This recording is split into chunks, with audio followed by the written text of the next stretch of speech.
प्यारे दोस्तों, आप देख रहे हैं हिंदी ए सेट 1 का मॉडल पेपर जो जारी किया गया दिसंबर एग्ज़ाम टर्म 1 के लिए।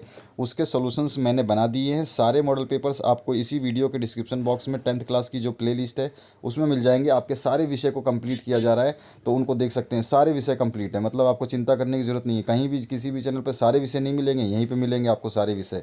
तो यहाँ पे स्टार्ट करते हैं पहले क्वेश्चन से। पहला क्वेश्चन है, निम्नलिखित गद्यांश को पढ़ने के बाद में 1 से लेकर के 5 तक के प्रश्नों का सही विकल्प का चयन करना है। तो यहाँ पर किसी भी व्यक्ति को अपने देश से प्रेम होता है। देश प्रेम स्वाभाविक है। हम जिस देश में रहते हैं उसका हमारे ऊपर भारी ऋण होता है। देश के ऊपर ये पूरी की पूरी जो है एक पंक्ति दे रखी है, अपठित गद्यांश है। और आपको बता दूं, आपके जो सितंबर में मैंने असाइनमेंट आपको सॉल्व करवाया था, सितंबर में और अक्टूबर में, उन असाइनमेंट्स को भी सॉल्व कर लेना। उन असाइनमेंट को नहीं देखा है जिस बच्चे ने, उसको देख लेना। आपको 90 प्लस स्कोर लाना है। 90 प्लस स्कोर लाना है तो इस वीडियो के डिस्क्रिप्शन बॉक्स में 10th क्लास की प्लेलिस्ट है, उसमें सितंबर का असाइनमेंट है, अक्टूबर का असाइनमेंट है मंथली वाला, और साथ ही साथ 5 सेट मैं सॉल्व करवा रहा हूँ। इनको पढ़ लेना। 90 प्लस गारंटीड है, स्कोर आपका कन्फर्म हो जाएगा अगर आप चाहते हैं कि हाँ आपका स्कोर इतना हो तो।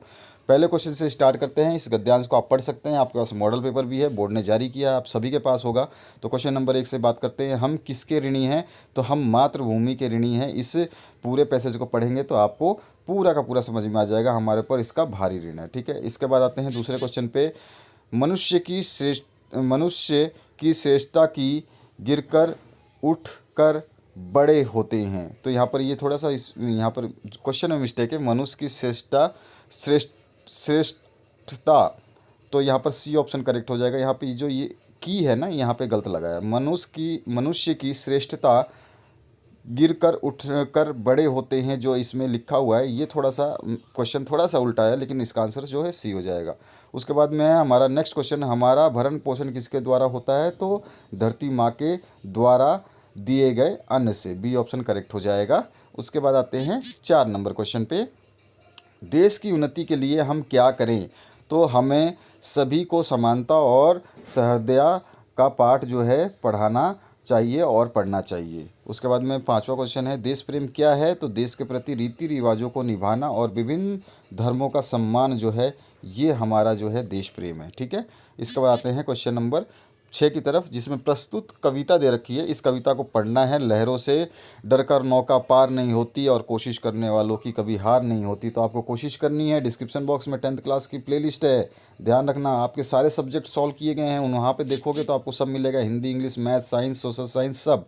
तो इसलिए आपको वहाँ पे जाना होगा। डिस्क्रिप्शन बॉक्स हमेशा इस वीडियो के नीचे, हर वीडियो के नीचे डिस्क्रिप्शन बॉक्स है, और हर वीडियो में 10th क्लास की प्लेलिस्ट अवेलेबल है, उसको आप देख लेना। और उसमें से आप जो जो आपको मॉडल पेपर की आवश्यकता है, जिसके सॉल्यूशंस आप चाहते हैं, सारे के सारे अवेलेबल है। छठा क्वेश्चन है, किस से डरकर नौका पार नहीं होती? तो लहरों से डरकर है नौका पार नहीं होती। 7वां जो क्वेश्चन है, नन्ही चींटी दाना लेकर कहाँ चढ़ती है? तो वो दीवारों पे चढ़ती है, ये ऑप्शन करेक्ट हो जाएगा।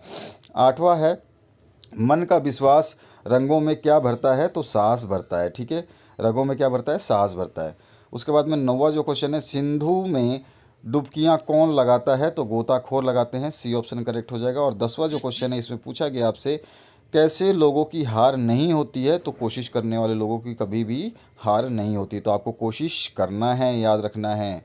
इसके बाद आते हैं खंड ख में व्याकरण संबंधी प्रश्न हैं। इसमें से किस वाक्य में अकर्मक क्रिया है? तो मोहन सो रहा है, ये अकर्मक क्रिया है। क्वेश्चन नंबर 12 है, कौन सा वाक्य सकर्मक क्रिया का उदाहरण है? तो सीता खाना खाती है, ये सकर्मक क्रिया है। इसके बाद 13वां है, जलज का अनेकार्थी नहीं है बताना है। तो जलज का बादल जो अनेकार्थी नहीं है। ठीक है, नहीं है बताना है आपको, जलज। ठीक है, जलज में आपका क्या होता है? आपका जलज में कमल आता है, मोती आता है, मछली आता है, बादल नहीं होता है।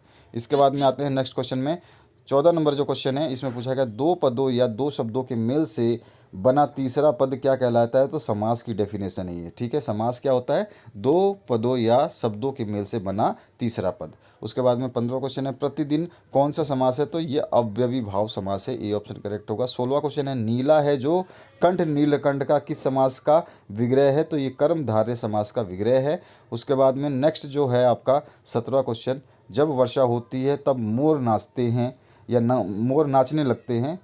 रचना के आधार पर वाक्य का भेद जो है मिश्र वाक्य है, इसमें तब जब जोड़ा जाता है तो मिश्र वाक्य हो जाता है।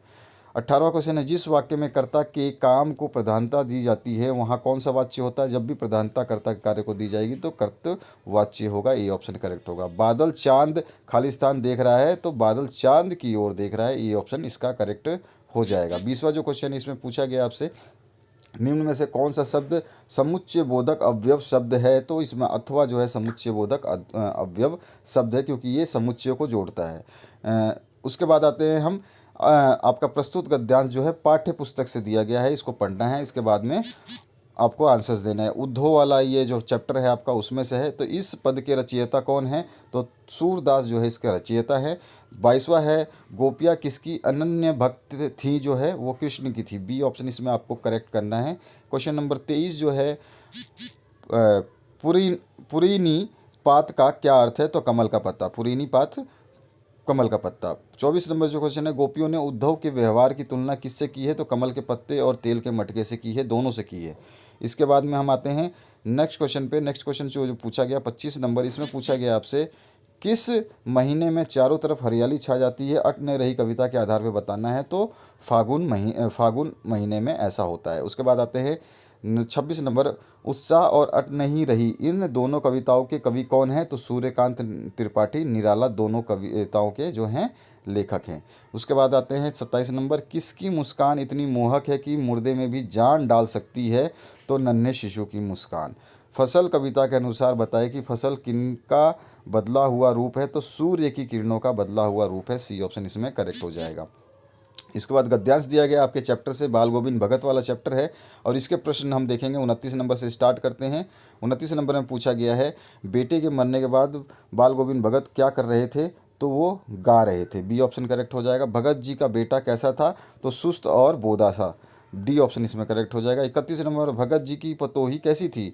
तो वो सुभग सुशील होने के साथ ही घर की पूरी प्रबंधिका थी, यानी कि वो पूरी जिम्मेदारी उसके ऊपर थी। उसके बाद आते हैं 32 नंबर क्वेश्चन पे, बोधा का अर्थ क्या होता है? तो कम बुद्धि वाला, डी ऑप्शन करेक्ट हो जाएगा। उसके बाद में निम्नलिखित प्रश्नों को देख करके हमको सही विकल्प बताना है। तो नेताजी का चश्मा पाठ में पान वाला किस तरह का व्यक्ति था? तो वह एक मोटा था, हंसमुख था और खुशमिजाज व्यक्ति था। आपने पढ़ा है, कैरेक्टर आपको याद होगा। इसके बाद आते हैं 34 नंबर क्वेश्चन पे। 34 नंबर में, नेताजी का चश्मा पाठ में नेताजी की प्रतिमा किस चीज़ की बनी थी? तो संगमरमर के पत्थर की बनी थी, बी ऑप्शन करेक्ट है। 35 नंबर है, नेताजी की मूर्ति पर चश्मा कौन बदलता था? तो कैप्टन बदलता था, सी ऑप्शन करेक्ट हो जाएगा। 36 नंबर है, नेताजी का चश्मा पाठ के लेखक कौन है? तो स्वयं प्रकाश, बी ऑप्शन करेक्ट हो जाएगा। उसके बाद आते हैं, प्रस्तुत गद्यांश को पढ़ करके आपको 37 से 40 नंबर तक के प्रश्नों के उत्तर देने हैं। तो हम देखते हैं यहाँ पर 37 नंबर क्वेश्चन का आंसर क्या होगा। तो प्रस्तुत गद्यांश किस पाठ से लिया गया है? तो ये माता के आंचल से ये पूरा का पूरा गद्यांश लिया गया है। और लेखक क्या खेलते थे? तो वो नाटक खेलते थे, ठीक है। ये आपका सी ऑप्शन इसमें करेक्ट हो जाएगा। उसके बाद में नेक्स्ट जो क्वेश्चन है इसमें पूछा गया आपसे, इस गद्यांश में किस मेले की चर्चा की गई है? तो ददरी मेला का चर्चा किया गया है, बी ऑप्शन करेक्ट हो जाएगा। और 40 नंबर क्वेश्चन है, रहरी किससे कहते हैं? तो अरहर को दाल जो है उसको रहरी कहते हैं। तो ये है आपका 40 के 40 क्वेश्चन पे जो है आपके सोल्यूशन मॉडल पेपर के हिंदी के। इसी तरह से आपका हिंदी का, साइंस का, विज्ञान का, मैथ्स का, सबका मतलब आपका कोई सब्जेक्ट छोड़ा नहीं है। आप बस डिस्क्रिप्शन बॉक्स में 10th क्लास की प्लेलिस्ट देख लो, आपको सब कुछ मिलेगा, सब कुछ, ठीक है। तो आशा करता हूँ इस वीडियो से आप लोगों को हेल्प मिलेगी। नेक्स्ट वीडियो के लिए चैनल को सब्सक्राइब करके घंटी का बटन दबा लेना। और आप फेसबुक मीडिया जो भी आप यूज़ करते हैं, व्हाट्सएप वगैरह से, तो अपने दोस्तों के साथ शेयर कर देना, अपने स्कूल स्टूडेंट्स के साथ में शेयर कर लेना, ताकि उन लोगों को भी पता चल पाए। और आप जो लिंक शेयर करते हैं उसको आराम से कोई भी खोलेगा तो सारे वीडियोज़ दिखाई देंगे। तो इस चैनल को शेयर, अगर आपको डिस्क्रिप्शन बॉक्स नहीं देखना आता तो कोई दिक्कत नहीं है, आप अपने चैनल को, इस चैनल को शेयर कीजिए, आपको सारा कुछ दिखाई देगा। अगर फिर भी कोई दिक्कत आती है तो कमेंट सेक्शन में कमेंट कर सकते हैं, आपको सारा आंसर मैं दे रहा हूँ, घबराने की ज़रूरत नहीं है। मंथली असाइनमेंट जरूर पढ़ लेना, जो चीज़ मैं बोलता हूँ वीडियो में उसको बहुत ध्यान से सुन लेना, क्योंकि जो चीज़ बोला है मैंने आज तक सब कुछ सही होता है। तो ध्यान रखना ये चीज़, और आशा करता हूँ इस वीडियो से आप लोगों को हेल्प मिलेगी। Thank you very much, have a good day.